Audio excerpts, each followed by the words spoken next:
प्रतिभा मान्यता विज्ञान पुरस्कार एक प्रोत्साहन है और इसे कम नहीं किया जाना चाहिए। केंद्र ने निर्णय लिया है कि विभिन्न मंत्रालयों और गृह मंत्रालय द्वारा पुरस्कार और फेलोशिप, जो इस निर्देश को क्रियान्वित कर रहा है, पुलिस अधिकारियों और वीरता पदकों के लिए पुरस्कारों के अपने सामान्य प्रेषण से बहुत आगे निकल गया है और वैज्ञानिक और चिकित्सा की दुनिया में बाधित हो गया है।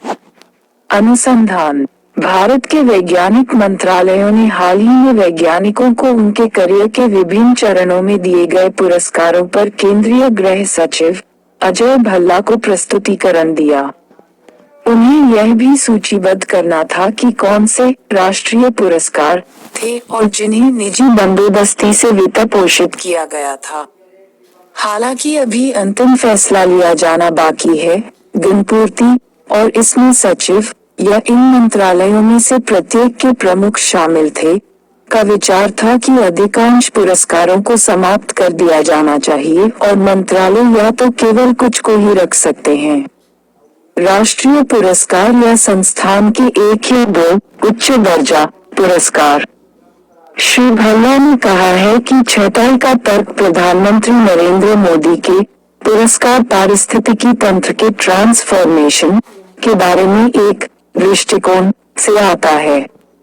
2018 में श्री मोदी ने कहा था कि उनकी सरकार ने पद्म पुरस्कारों की प्रणाली को संशोधित किया है और यह सुनिश्चित किया है कि यह उन प्रसिद्ध हस्तियों के बजाय निस्वार्थ काम करने वाले आम लोगों को मान्यता दे जो उन्हें बार बार दोहराते हैं। श्री भल्ला ने कहा है कि पुरस्कारों को प्रतिबंधित किया जाना चाहिए और एक पारदर्शी चयन प्रक्रिया होनी चाहिए। पुरस्कार और पुरस्कार उपलब्धि को पहचानते हैं, लेकिन विज्ञान और चिकित्सा अनुसंधान में वे युवा वैज्ञानिकों को उच्च कल्पनाशील लक्ष्यों की ओर प्रेरित करने के लिए भी हैं। खेल के विपरीत या यहाँ तक गैर एंट्री पुरस्कार, जहाँ बेंचमार्क के एक सेट को ठीक करना और उपलब्धि हासिल करने वालों को पदक प्रदान करना अपेक्षाकृत आसान है। वैज्ञानिक अनुसंधान खुला अंत है। सर्क्यूटस और जैसा कि विज्ञान के इतिहास से पता चलता है कि भाग्यशाली विराम प्रतिभाशाली युवाओं को ओलंपियन या अंतर्राष्ट्रीय क्रिकेटर बनाना संभव है, लेकिन आइंस्टीन या चंद्रशेखर बनाना असंभव है। आधुनिक युग में लगभग हर नोबेल पुरस्कार विजेता ने अपने शुरुआती करियर में और हर साल विभिन्न माध्यमिक पुरस्कार और मान्यता प्राप्त की है। इस बात पर उतनी ही बहस हो रही है कि किसे छोड़ा गया और जीतने वाले को लेकर। प्रारंभिक करियर क्षमता को पहचानना विषय वस्तु से भरा रहेगा और प्रस्ताव पर कम पुरस्कारों के साथ असंतोष को बढ़ा सकता है। प्रधानमंत्री के दृष्टिकोण के विपरीत, कम पुरस्कार वास्तव में कई और होनहार प्रतिभाओं को याद कर सकते हैं और पहले से ही सजाए गए एपॉलेट्स को बढ़ा सकते हैं। पुरस्कारों में मंत्रालयों का पैसा खर्च होता है, लेकिन बैठक में इस बात पर चर्चा नहीं हुई कि क्या लागत में कटौती तर्कसंगत अलगाव में एक कारक थी। चूंकि यह स्पष्ट नहीं है कि नई योजना किस मौजूदा समस्या का समाधान करती है, केंद्र को अपने प्रस्ताव के गुणों पर पुनर्विचार करना चाहिए।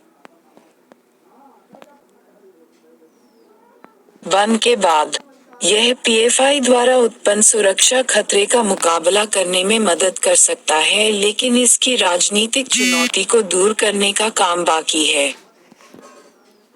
केंद्रीय एजेंसियों द्वारा popular front of India (PFI) के परिसरों पर छापेमारी करने और इसके 100 से अधिक नेताओं को गिरफ्तार करने के बाद, केंद्रीय गृह मंत्रालय ने यूएपीए के तहत 5 साल की अवधि के लिए संगठन पर प्रतिबंध लगा दिया है।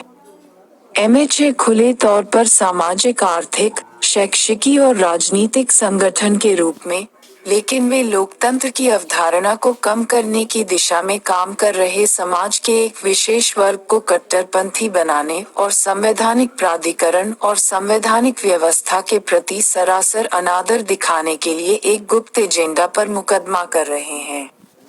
देश का जवाब में पीएफआई ने घोषणा की है कि कानून का पालन करने वाले नागरिकों के रूप में संगठन के सदस्य प्रतिबंध को स्वीकार करते हैं, और अब से संगठन का अस्तित्व समाप्त हो जाएगा। लेकिन संगठन के प्रतिबंध और विघटन दोनों ही है राजनीतिक चुनौती के अंत को चिन्हित करने की संभावना नहीं है, जो अब पूर्व पीएफआई जारी है। जांच एजेंसियों का दावा है कि Islamic state of Iraq and Syria, ISIS, जैसे वैश्विक आतंकवादी समूहों के साथ बेहिसाब धन और पीएफआई के संबंधों का पता चला है। भूमिका अपने एजेंडे को आगे बढ़ाने के लिए हत्याओं सहित हिंसा को बढ़ावा देने में पीएफआई के कैडरों की अच्छी तरह से प्रलेखित है।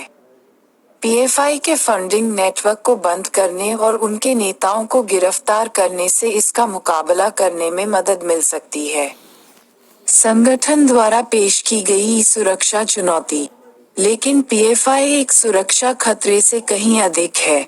यह राजनीतिक इस्लाम के एक उग्रवादी झुंड को भी भेजता है जो बहुसंख्यक एजेंडा के उदय के बीच मुस्लिम अल्पसंख्यक के एक वर्ग के बीच आक्रोश और भय का फायदा उठाकर पैसा, सामग्री, कैडर खींचता है। राज्य द्वारा समर्थन, यह एक राजनीतिक चुनौती है जिसे राजनीतिक रूप से संबोधित किया जाना चाहिए।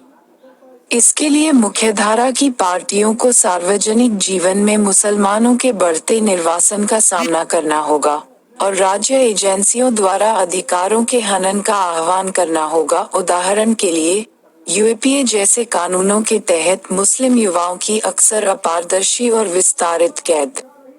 समुदाय के वर्गों के बीच इस धारणा को भी बल मिला है कि कई मुख्यधारा के धर्मनिरपेक्ष दल अल्पसंख्यकों को उनकी संवैधानिक गारंटी के लिए खड़े होने की तुलना में एक वोट बैंक के रूप में संरक्षण देने में अधिक रुचि रखते हैं।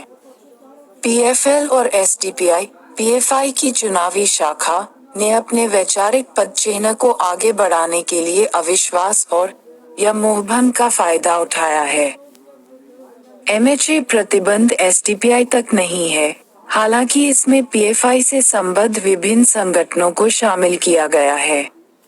भले ही पीएफआई और एसडीपीआई के अलग अलग नेतृत्व हैं, लेकिन उनके कैडर ओवरलैप होते हैं और वे एक राजनीतिक दृष्टि साझा करते हैं। एसडीपीआई एक पंजीकृत राजनीतिक दल है और चुनावी राजनीति में सक्रिय है। स्थानीय निकायों में इसके कुछ 100 प्रतिनिधि हैं, ज्यादातर कर्नाटक, केरल और तमिलनाडु में। अल्पसंख्यक समुदाय के महत्वपूर्ण वर्गों को पीएफआई के तरीकों में बहुत कम प्रतिध्वनि मिलती है, जिसमें आतंक और हिंसा का इस्तेमाल शामिल है। लेकिन प्रतिबंध केवल कैडरों को भूमिगत करने के लिए बाध्य कर सकता है। यह नहीं हो सकता, ऐसा नहीं होना चाहिए जैसे संगठन द्वारा विविध लोकतंत्र में फेंके गए गॉर्टलेट की पूरी प्रतिक्रिया। प्रतिबंध के बाद क्या होता है, राज्य इसे लागू करते समय उचित प्रक्रिया कैसे करता है, इससे आगे आने वाली चुनौतियों का सामना करना पड़ेगा।